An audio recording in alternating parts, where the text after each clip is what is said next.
All right, there we go. All right, welcome everybody to our masterclass today. I think most of you know who I am, but for any of you who might be new here, I am Amy Zalmer. I am editor-in-chief of Midwest Yoga and Life magazine, and I am also the owner of the Yoga Teacher Conf. So welcome. Thank you for being part of this today. So our current issue is the spring summer issue, and it is the harmony issue.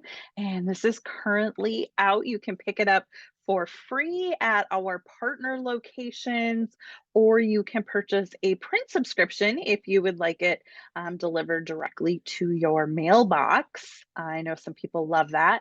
And we do have print subscriptions all over the country. So that's super cool to see. Our next issue will come out right around October 1st, and that will be the fall winter issue. And our theme is inclusion. So really excited for that issue to come out. And if you are not already on our email list, make sure you get on our list at midwestyogalife.com so that you get updates like our call for content, any upcoming events, master classes like this, so that you get all of those emails. Also, our Midwest Yoga Conference is coming up. This is our very first one in Iowa. It will be Saturday, October 26th in West Des Moines. And we have an ultra early bird price of $155, and that goes until June 15th, which is this Saturday. It will go up to $175 after that date. So this will be the lowest price that you'll be able to get in, and then regular price will be $195. So if you're at all considering going, definitely get in at our early bird price. And the website is just midwestyogaconference.com. We also have our fall self-care retreat coming up Saturday, October 5th. That's here in Minnesota, in Rosemont, Minnesota, at the beautiful Steeple Center. And it is a day filled with intentional movement as well as intentional stillness. And so last year was our first one, and it was really a great day, really great feedback. So we are doing it again. And also, we have an early bird price on that going as well. That's midwestyogalife.com/retreat. And also our annual partners, these are who help us publish this free publication. We have 5 different annual partner levels, and the deadline to become an annual partner and be included in the fall issue will be July 15th, I believe. I should have had that. Yeah, July 15th, I believe, is our deadline for being in the print issue. And of course, we also have our podcast, Creating Wellness from Within. You can find it on iTunes, Spotify, iHeartRadio, and we do have an episode with Emily as well on there. So if you want more Emily after this masterclass, you can go find her podcast. All right, let me get back in here and I'll bring Emily in. Hello, welcome, Emily. You can unmute yourself. And so thrilled to have you here today talking about AstroYoga. I know,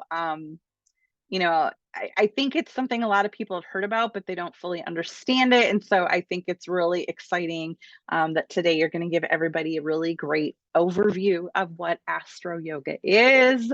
I think it's super cool. Our podcast was really fun. So I'm really excited for you to dive in today. So I am just going to turn it over to you. I'll let you tell everybody a little bit of who you are, and I'm going to pop on out of here. So, oops, is this? Yes. So I'm going to go ahead and share my screen and also say hello, everybody. And thank you for having me on here, Amy. It's It's been such a pleasure every time we've gotten to interact. And as a Midwesterner by upbringing, I feel overjoyed to get to participate with something labeled Midwestern yoga, because when I started doing yoga, of course, yoga was known in the West and in the Midwest. There were just fewer opportunities in the Midwest at that time to be doing yoga. So a lot of new faces to me here today. So before I dive into our topic at hand, let me just introduce myself so you know who I am and why maybe I'm talking to you about AstroYoga. So my name's Emily Ridout. As I mentioned, am from the Midwest, originally born in Louisville, Kentucky, raised in Indiana. And I have been working in this field for the last 15 years. When I did my first yoga certification and started studying it and working in it professionally back in 2009. And since then, I've done, multiple teacher trainings and subsequent professional degrees in this topic, and actually have written a book called Astro Yoga for an Aquarian Age. Anyway, in the last 15 years, I've found myself specializing more and more in Astro Yoga, and specifically in the modality where you explore the energetic and physical body as the location through which you experience cosmic energy. And so this is something I'm very passionate about. It's something I train yoga teachers in their 300 hours or their continuing education about. If you're interested in that, we can talk later. But it's also something that if you do not read astrology, if you are not a professional astrologer, it might sound a little bit daunting to begin to incorporate. And you do not have to know everything about astrology, or certainly a ton about astrology, in order to get started. And so that is what I'm here to share with you a little bit about today, is how to begin to conceptualize and incorporate some of the basic understandings in Astro Yoga in a way where you can actually put this into practice somewhat quickly. And then, of course, in a way that will be a good foundation or jumping off point for deeper inquiry and study, should you decide. Now, one thing a lot of people don't always realize is that Astro Yoga itself is a traditional modality in yoga. So astrology and yoga have been linked for thousands of years. It is an original sister science of yoga, and it is the way that we incorporate an understanding of time and location in our yoga practice. So time, seasonal awareness, awareness in the course and the unfoldment of history, time of day, time of month, right? And also location. So the idea that you are somewhere in a particular time and space. And if we take it to the personal level, you are somewhere, sometime in a particular body, which itself is the specialized modality through which you get to experience this life. Or if you're teaching this, your student gets to experience their life. So today, what I'm going to do with you is take you through, just very briefly, a very quick energetic understanding of the zodiac. And then I'm going to walk you through, I decided upon the basic physical attributes of each zodiac sign. This way, when you realize, oh, it's, for example, Gemini season right now, soon to be Cancer season, you might practice for those signs or incorporate an understanding of those signs in your yoga practice. Now, this is one of the most, I think, fun things to get into, because if you are new to the zodiac, or even if you have been deep diving into astrology your whole life, there is always more to uncover in these systems. They go very, very deep, deep into both yogic understanding, deep into the understanding of the stages of the unfoldment of consciousness and their physical correspondences and deep into the understanding of what it means to be a human being. So I get excited to share these things. So, a introduction or review into some of the energies of the zodiac. And here what I've done, so we have 12 zodiac signs. When we are looking at the 12 zodiac signs, they each have a specific element, and they also each have a specific modality. Now, the elements are divided into fire, water, air, and earth, and the modalities are cardinal, fixed, and mutable. And if you remember your math class, 4 times 3 is 12. So each one has a specific combination that is unique to that sign of modality and element. And so, instead of saying like, oh, my sun is an Aries, you might say, oh, my sun is the cardinal fire sign. So we're going to go through not so much the intricate understanding of every nuance of the zodiac signs, but the general understanding of what these principles are, so that when you are out in the world, right, when you are going about your day or even noticing an energy in yourself, right, when you're like, I'm feeling a bit spirited today, maybe a bit fiery. Okay, well, that is associated with the fire element. And you're feeling fiery how? Well, I'm feeling very enthusiastic about travel or circulating my energy or learning something new. Then you'll be able to locate that as a mutable or a circulating energy and say, oh, there's a Sagittarian quality coming out of me today. Or you might notice it in another being. And so if you contemplate these things, you do begin to see the world and the energies that manifest both physically in your body and externally in the world in these schematic frameworks. So let's get into it. We start with the element of air. And air as an element is, of course, there's literal air, right, that we're breathing, but it's related specifically to the quality of the mind. And the mind is very quick and air is very quick as an element. And we have this understanding that the mind itself is airy in nature. And by that, I mean, there's an understanding that we have a brain, right? And the brain is an organ. And then we have an understanding as well that we have a mind. And a lot of people will say, well, the mind is the brain if we look at it physically. But the more we understand about science and explore brain science, right? And as well, the more we understand these ancient texts, there's some indication that the mind is not located in the brain, that the brain is the organ, which is the receptacle of the mind, right? In the same way that maybe the heart is a receptacle for your spirit. But if you, for example, had a heart transplant, your spirit would still be there, but the heart itself, the organ, would be different. And so we have this understanding in astrology, in yoga, in these systems, that the brain itself is the receptacle for the element of mind, the element of air. And so and air takes many forms in the body, including the lungs and the kidneys, which we'll get into in a moment.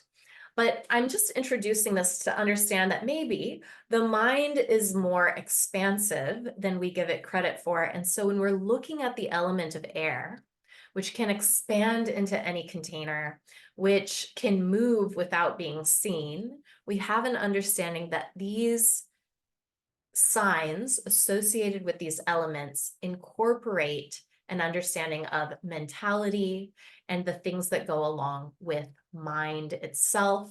And yes, to a degree, all of the yoga practitioners in the room, the breath. So then we have the element of fire. And here we have this understanding of spirit. And so similar to air, it's very quick moving, right? Fire can spread like a wildfire, quite literally. And we have this understanding that spirit too is quite swift. And so your spirits can be uplifted relatively quickly or downtrodden relatively quickly if you allow that. We also have the idea that spirit is a connection which can be instantaneous, as well as mentality when we're looking at air. So we have this idea that our spirits can connect with other people. You might have people that you feel your heart is perpetually connected to, right? And that is a very swift movement, your heart going out to someone, for example, that you're very close with. And so we have this element of fire, which is passion, it's spirit, and it's really inspiration as well. And I love the fire element. And then we have the element of water. Now, water is fluid. And water can be confusing for a lot of people because a lot of the metaphors in yoga, and you see this all the time, right? You see this with the six-pointed star that you see in many religions, and of course also Hinduism, right? This element of the joining together of fire, the upward-facing triangle, and water, the lower-facing triangle. Now, the water element represents emotions, yes, intuition to a degree, but also the material world itself. Because from the view of yoga, the material world is in fact fluid. Though in appearance, right, everything's solid. I have this stone on my desk. It seems pretty solid to me. It seems pretty permanent to my senses. But we have this understanding through these systems which incorporate time as something which can be expanded from our linear view to a state of eternality and omnipotence there with time itself. We have the understanding that things are actually much more fluid than they at first seem. For example, our bodies seem very solid to us, but they grow and decay over time in a way that's actually much like a wave through the processes of time. Likewise, this stone happens to be a carved stone, right? At one time, it was different, like a different shape. At another time, it hadn't been formed yet.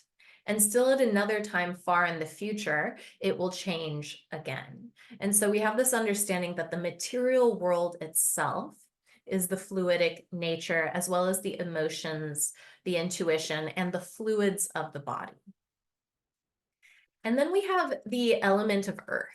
And earth is an interesting element because technically speaking, it is considered to be a mixture of the other three elements. And so when we're looking at the element of earth, we consider that when fire, air, and water mix together and condense and congeal and form something like this rock again, which I suppose I'll keep using as my teaching aid, that it becomes the earth element. And so the earth element rules that which is apparently solid, right? And that which is tangible to us. And so energetically, it rules things that we imbue with solid value. Okay. So these are the four elements that we consider in AstroYoga. Now, the good yogics people in the room will note that there's a fifth element, the quintessence or the akasha, right, which is the element of space. It's sometimes translated, or ether. This element is the overarching element that incorporates all four. And so it is considered to be present but silent in each of these additional elements. Now, those are the elements. Now let's get into the way the elements operate, because this is one of the keys that will just unlock any blockages that people have to zodiacal understanding. There are three ways these elements move. One way is the cardinal way.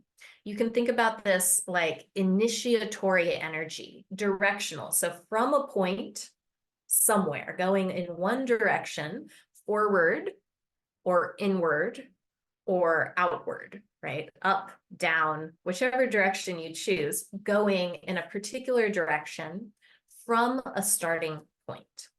And so when you have a sign with cardinal energy, you'll think of the energy of whatever the element moving in a particular way. So for example, Libra energy is the cardinal energy of air. This energy will move forward toward an object of the mind. So sometimes the object of the mind is someone you are in relationship with, right? A conversation partner, a life partner. Sometimes the object of the mind is an entity, like a situation, right? And so they are associated with both relationship and justice.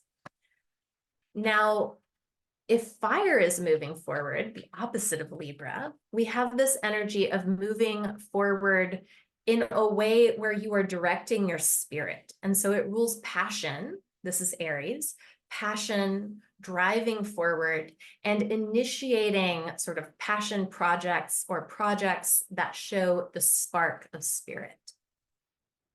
Then we have Cancer energy. Cancer is water. And so we think of emotion, nurture, and the material world. And so Cancer rules moving towards something tangible or intangible that you care about. And so it's the energy of nurture, care, and moving that energy forward. And Capricorn is earth. And so you have this energy of moving something forward tangibly, or all of these can go the direction you direct them. We have this sort of like building something tangibly with Capricorn, but we also have this energy of maybe remembering an ancient past, right? What were the sacred forms of the ancient world, or what are we building in the future? And so with the cardinal signs, it's worth considering what is the object or the end point of where the energy is directed, and what exactly are you trying to start? Now, with the fixed signs, it's fairly understood. These signs sustain and they hold energy. And so in these signs, there's a little less commingling with other signs and a little more like what you see is what you get. We are holding this field of energy. We are the sort of stalwart arena at which these energies play out. And so you can think of these as the fixed energy of whatever their element. So with Taurus, we have the fixed energy of earth. This is the joy of when you have physical forms that are beautiful, life-enhancing, joyful, or on the sort of negative end of the spectrum, power hungry, needing to be maybe placed in their right placement with their right measure.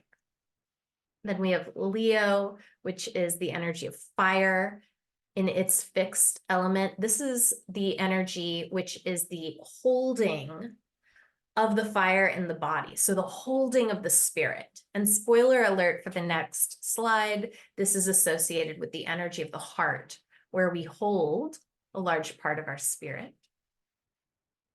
From there, we have Scorpio, the fixed energy of water, which holds our potentiality to manifest new forms and our deep-seated emotions.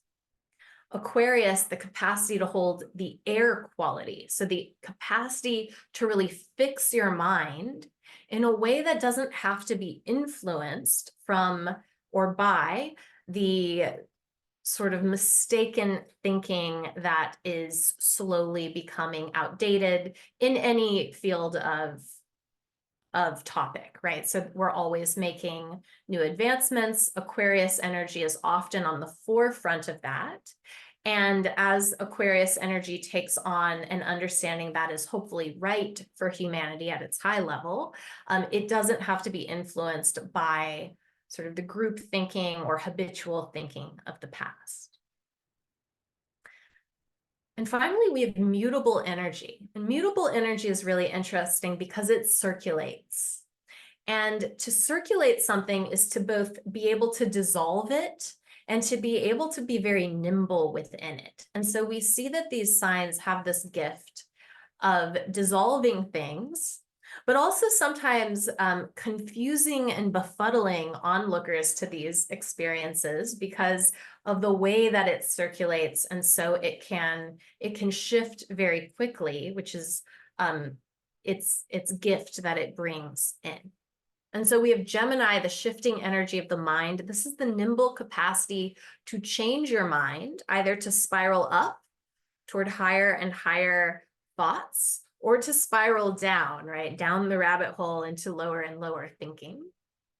We have Virgo, circulating Earth, which allows us to try to make sense of all of the shifting realities we experience in the seemingly solid world.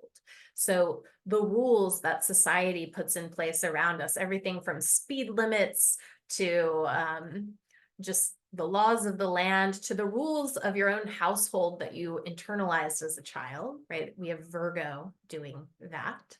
And also to dissolve them. So when it realizes, you know what, that rule doesn't really apply anymore.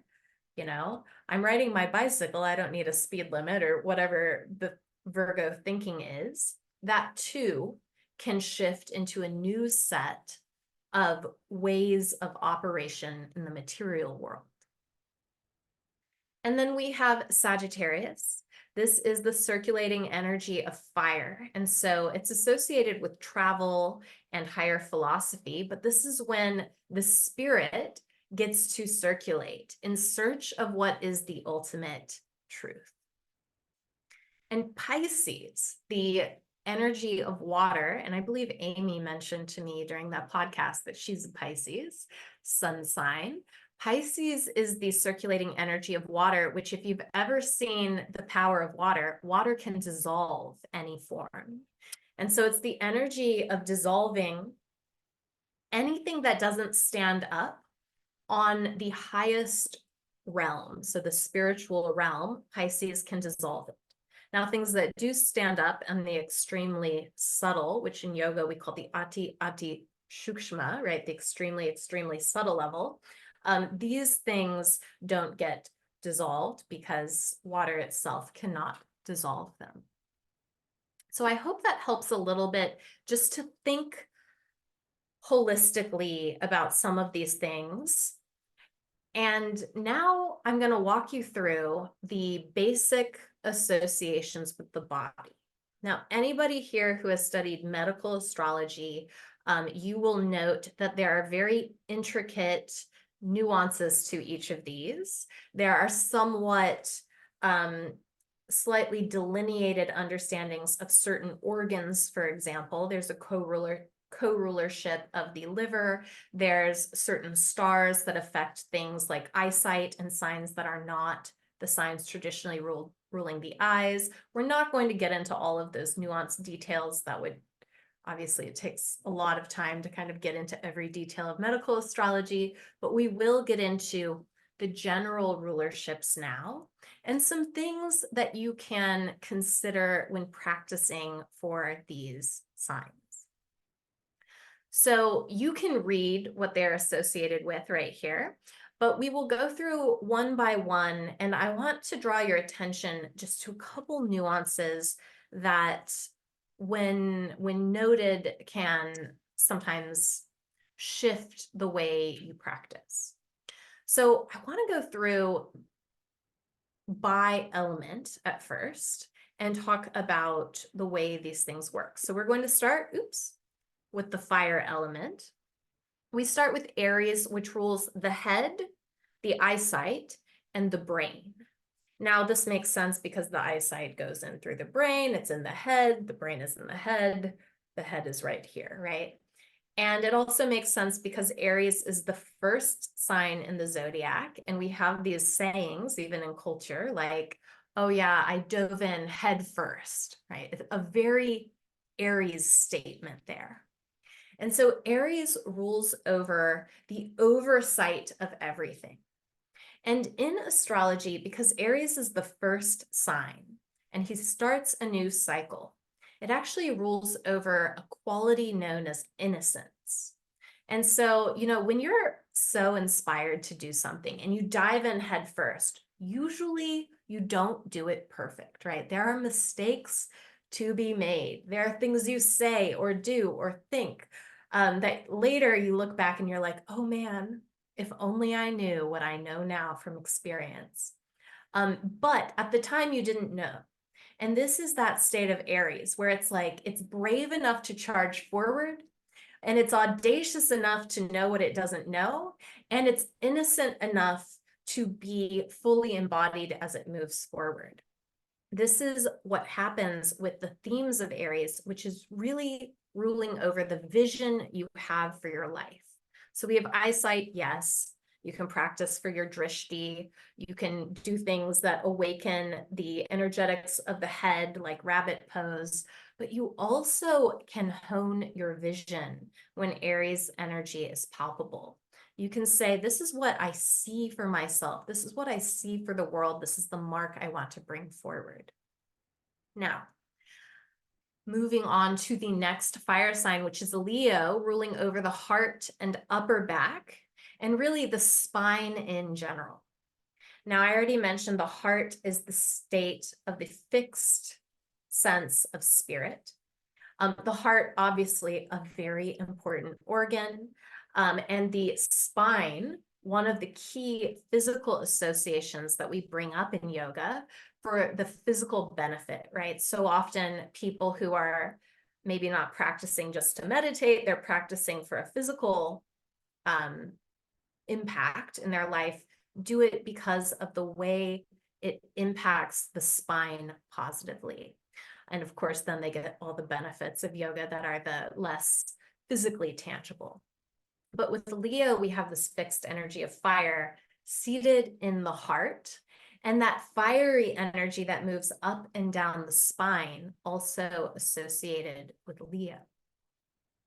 Now, finally, we get Sagittarius. This rules over the hips and thighs. So the capacity to ambulate, a lot of that is associated with Sagittarius, and therefore its association with travel and exploration. But I didn't list this here, but Sagittarius also is the primary ruler of the liver. Now, the liver is such a key organ, and it is a magical organ in a certain sense because it is our organ that can regenerate itself.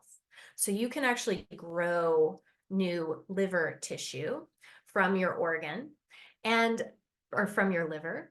And I find Sagittarius's association with the liver quite interesting for a couple reasons. One of these reasons is if you look to the cultures of the ancient world and you asked the ancient world where they seated the seat of the soul in the body, there would be cultures that said, oh, it's in the brain, it's in the head. That's where, in the third eye space, that's where the soul sits in the body. Then you'd have cultures that said, oh, actually the soul sits in the heart. And then you would have cultures, some of them, fewer, but some still, that said it was seated in the liver. And so this is something I always find interesting is the fire signs, which rule over spirit, place the seat of spirit in the three fire signs. And of course, each are vital organs for our survival in our physical vessels. Beautiful. Moving on to earth signs, we have Taurus, which rules the neck and jaw. And, Taurus people, sometimes when I speak with them, they say, oh, the neck and jaw. I'm like, yes, the neck and jaw, these magnificent areas, which both reflect our stress when power dynamics are out of whack through jaw clenching and the clenching of the sternocleidomastoids mastoids and the seizing up of the upper trapezius muscles, right? And also reflect great beauty, which is associated with Taurus. You can think about the neck being an often celebrated and decorated, though often forgot about, arena.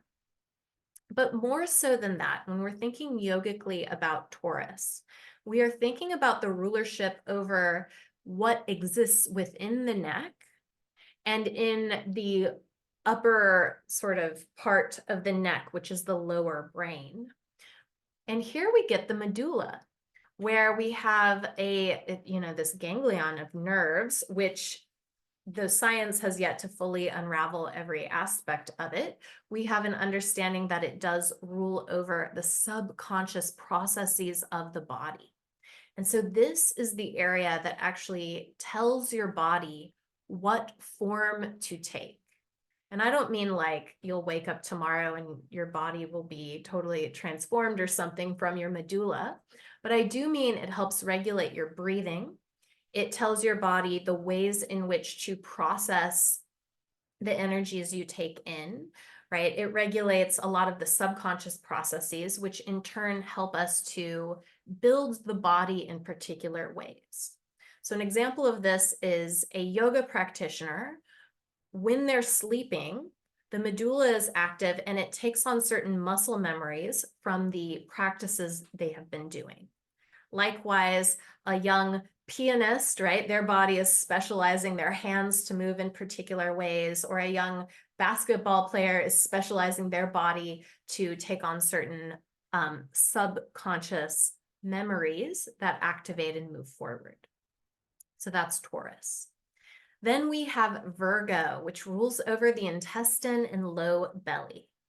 Now, sometimes Virgos also are like, well, there's no glory in Virgo land, but to them, I would say there is the highest glory in Virgo land. There is so much that happens in the intestine, and a lot has come out in recent years about the gut-brain association. Like, science has gone deep down that rabbit hole. You find all these people talking about gut health to improve your mental clarity. But I always love it because yoga knew this thousands of years ago, because one of the things that occurs in yogic practice is over time, maybe the food you're eating doesn't change at all. You know, it's sort of the same type of food coming in, but you'll find that the body itself will absorb nutrients slightly differently. And when that happens, different things begin to develop in the brain. So we have this idea of like, oh, the third eye space opened in someone. And we talk about it like it's this mystical process, which, yes, everything on earth in a certain sense is mystical. But also there were certain physiological things shifting in that person's body to allow that to happen in the brain. And again, I think I mentioned it doesn't necessarily have to do, like, you'll see people on the internet being like, just drink this, smoothie, what it's, I mean, sure, drink smoothies, that's great. But what really happens is through these sort of subconscious processes, your body decides, now is the time we're going to shift and sort of feed this area of the brain. And the thing that decides is your Virgo land, the intestine. This is also the area where we get to digest our experiences of life, which, if you study Ayurveda, they tell you that pretty much everything that goes wrong, medically, is a error of digestion. And so there's such a gift here in the Virgo land. And one of my favorite things to do to support Virgo energy yogically is twisting. Twisting, such a gift for the body. So then we have Capricorn, which rules over the knees and bones, our cardinal fire sign, cardinal earth sign, excuse me. And so the knees and bones, again, very, very key. Maybe not the most glorious of the body parts, but certainly among the most essential, as you consider that they, though unseen for the most part, hopefully, other than our teeth, are helping us to create structure. And so this is the sign which helps us to create structure both from the past and for the future. And doing things that strengthen the area around the knees, which in turn strengthens the area around the outer hips, which in turn strengthens your capacity to sit up tall or stand up tall. These things are highly supportive for the Capricorn energy. And additionally, in Capricorn, so we think a lot about maybe, oh, the bones, they support us, they make a certain shape, but they also in the marrow are so responsible for the creation of blood. And if you go deep into AstroYoga, you will this is just for the people, I don't know how many of you are like deep into astrology already, but there is an ancient co-rulership between Capricorn and Aquarius, of it's Saturn's, those are both Saturn signs. And so Aquarius, spoiler alert, rules the blood. And so we see the element of Saturn coming in to create form as he pleases in the body. So if that went over your head, just skip it, file it away. But there are just some things that I get all excited about. Okay, so that's Earth. Now let's go through air. We have Gemini. Gemini rules the lungs, arms, and hands, and is one of the signs predominantly associated with the nervous system itself. Now, if you've studied the Koshik model of yoga, or you've studied into like breath work and pranayama, you'll know that the breathing, which occurs through the lungs, is the key place to activate and regulate the nervous system itself. As well, the hands through mudra, right, help us to regulate the nervous system. In Gemini, I mentioned it can spiral up or down. You can use your lungs to put yourself in a dither, right, a state of agitation, a state of like breathing at a hyper fast level, or to place yourself in a state of just calm and peaceful. And this is one of the keys, actually, to helping people get out of what a lot of people in our society are in right now, which is like a functional freeze state, where like their nervous systems are so overwhelmed. They're just doing what they can. And then at night, they're like, oh my gosh, okay, how can I relax? Well, breathing, and also because Gemini is associated with the mind, taking an opinion which will be supportive to your positive experience of life. So an example would be like, I don't have to, I don't know, respond to email after a certain time, or, something like that, which gives you that spaciousness where you can breathe. Then we have Libra. So Libra rules the kidneys and the low back. And the kidneys, my friends, are responsible for balancing the blood. Balanced blood is a big deal. Again, we have this association with the air signs together of Aquarius. And it's really Libra and Gemini, which are responsible for balancing the pH level of the body. So here we start to see associations with, sometimes you hear people talking about acidic or alkaline. There's a very narrow window where your pH levels have to be in your body, in your blood. And of course, different ones in different areas, more basic in the mouth, more acidic in the stomach, right?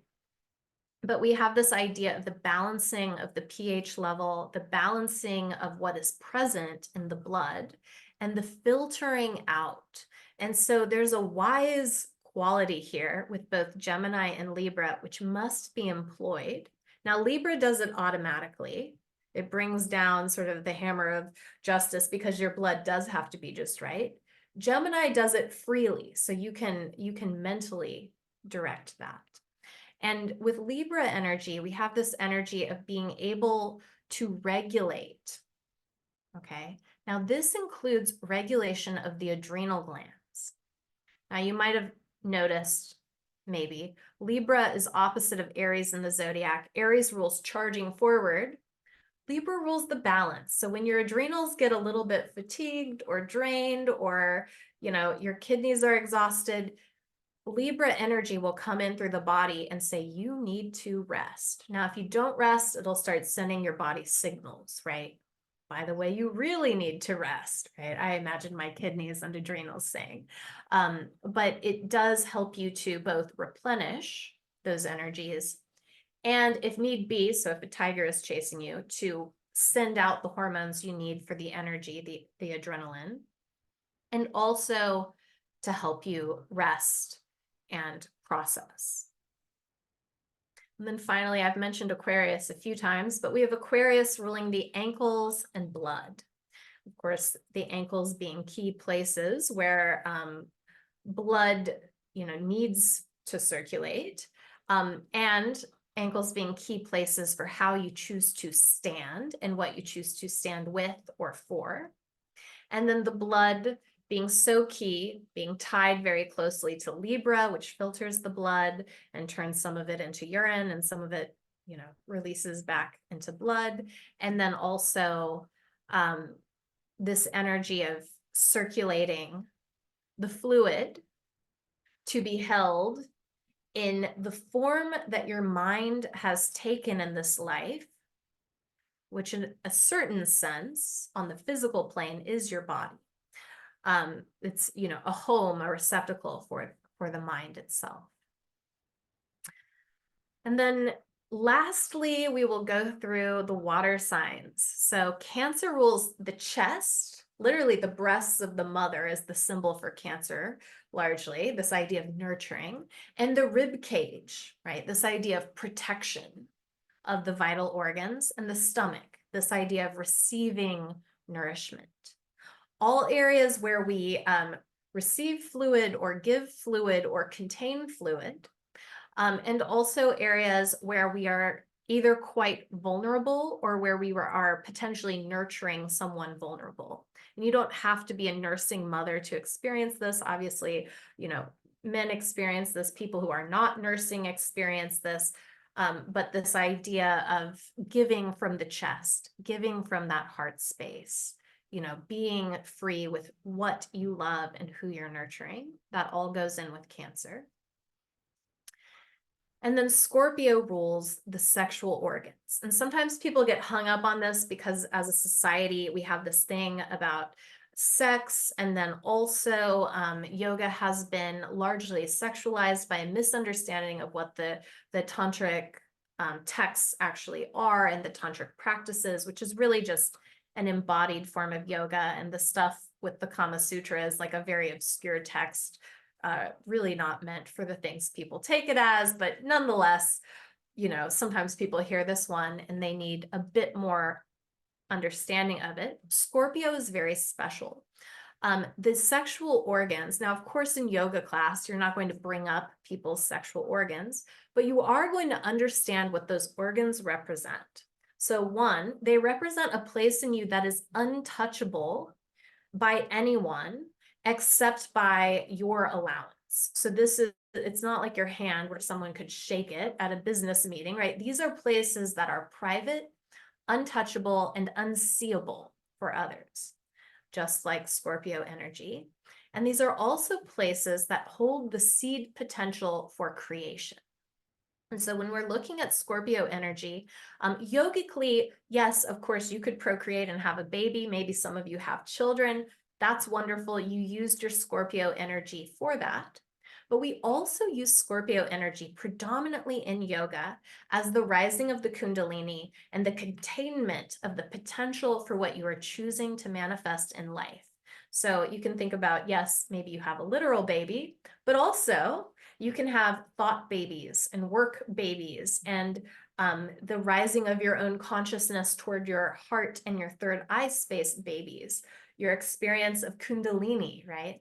Which is why Scorpio is represented as the scorpion, the snake, and the eagle in yoga. So we have the scorpion, that's the lower level where it's like, okay, well, maybe you're creating a physical form, whether it's work or a child. Great. And then the snake, okay, maybe you're traversing your energy and you're using it to nourish your body. That's the Kundalini.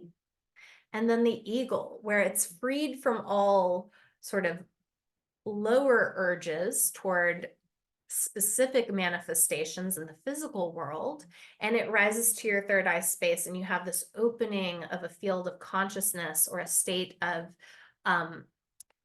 samadhi or meditation, which opens you toward a more transcendental state as represented by the eagle, who is, of course, the vehicle of the Lord Vishnu. So then we have our final sign, which is Pisces, which rules the feet and the lymph. The feet are very sensitive. They're also very important places where we release old energy, release toxins, let things out. So helps us to dissolve things out of the body. And then the lymph likewise also helps us dissolve things out of the body. Very key in the immune system, also key in certain digestive properties. And you hear a lot these days about lymphatic drainage, you know, people doing the gua sha or the dry brushing. And of course, in yoga, the tradition of lymphatic draining in things like shoulder stand pose or legs up the wall, because there's this energy of sort of moving old energies out, whether it's emotional residue or just, you know, environmental pollutants that you happen to breathe in somewhere, or, you know, all sorts of things get wedged different places. That Pisces is the energy that helps us move that out, clear things out, and say, okay, I'm ready to start fresh for my vision, right, up in Aries land. So that was the quick and sort of general of the physical associations with AstroYoga with the zodiac. Now, there are also planetary associations, there are chakra associations, there's energy to understand solar and lunar energy and breath work. You can go really deep with this if you want, but you can also just start using this kind of thing now. So if anybody wants to dive deeper with this stuff, I love meeting people. I love working with people. I have an amazing membership through the International School of Astro Yoga called Luminary Membership. It is it's a very wonderful place where we go into people's charts, usually about 2 times a month, and look at how the new moon and the full moon are affecting them. We have Astro Yoga practices, which range from short to long, from very, very active to things like Yoga Nidra, the yoga of sleep. And we have special things that come up. In fact, this Leo season, I will be doing a really fun series where we go into your sun and your moon sign very deeply, from the beginning stage and into things that probably you've never heard about, things like the differential rotation of the sun and how that's affecting your sun sign, things like degree theory and what your exact degree means, lunar phase, this sort of thing. Anyway, at astroyoga.org, you can find that membership. You can also find courses. We have a really cool one on tarot. I have Astro Yoga teacher training, YTTs, continuing ed. And then if you want like an individual reading with me, go to my personal website. That is emilyridout.com. You'll see a little book now link. And any of you guys I'd love to connect with. So that's my spiel. Amy, thank you for having me, and I will exit my share screen. Thank you, Emily. That was great. That's such a great overview of how it all connects with yoga. If anyone has questions, please drop them in the chat. Would love to see any questions. Andrea said this was fabulous. Sharon said really interesting. Thank you. Please let us know if anyone has questions. Yes, and you mentioned that I said I was a Pisces when we talked on our podcast. So definitely a Pisces here, my water sign. And then foot and lymph. That one was new to me to learn that. Yeah, you know, the more sometimes people are like, oh, it's this and this, and then but the more you learn about what these things do, I feel like the more exciting you get. I mentioned sometimes Tauruses are like, oh, the neck. But then you're like, it's literally like the thyroid and parathyroid are the seat of the esoteric inner ear where you hear your intuition. The medulla builds your body in particular. It's like such a mystical zone. I always get excited. Yeah, it's really fun. And like, I know minimally about astrology, but I'm fascinated by it. And so I love hearing how all the different things connect. And because I mean, sometimes when you learn more about your sign and you're like, oh yeah, that makes so much sense, when we know more about ourselves. Shelley said, really good. Thank you so much for the great overview. Yes, this was wonderful. And everyone has your info and can connect with you if they want to learn more, or they can get your books on, I assume they're on Amazon and on your website. Yeah, I think Barnes and Noble, All the Amazon, I have places. one right here. Yeah. They're everywhere, I guess. I guess they're everywhere, but And I know they're on Barnes and Noble and Amazon. we will have an excerpt of it in the upcoming fall winter issue. So you can get a little preview of it there. All Oh, right. and if people join my membership, I have been sending out, I forgot to mention that, but I've been sending out a free ebook copy of it. And also I've been giving new members a free 30-minute session with me, which is normally $100 for the 30-minute session. But it's free. And membership is only $50 a month. So anybody who's wanting to do that, What a it's worth a deal. little. I know. Well, Emily, thank you so much for sharing with us in today's masterclass. It's been so great. Again, just one of those cool topics that I know I had a lot of people message me like, will this be recorded? Because I can't make it, but I want to go. And I'm like, absolutely. So I know there was a lot of excitement around it. Well, beautiful. And it's so fun to collaborate with you, Amy, and also just to meet some new people on here. So you guys who are here, thank you. And people who watched the recording, thank you too. And I'm around, so give a yell if you have AstroYoga interests beyond this class. Well, thank you, Emily. And thank you everyone for joining us. Please stay tuned. I hope to bring you more masterclasses throughout the year. So stay tuned, everyone. And thank you, Emily. Thank you. See you later.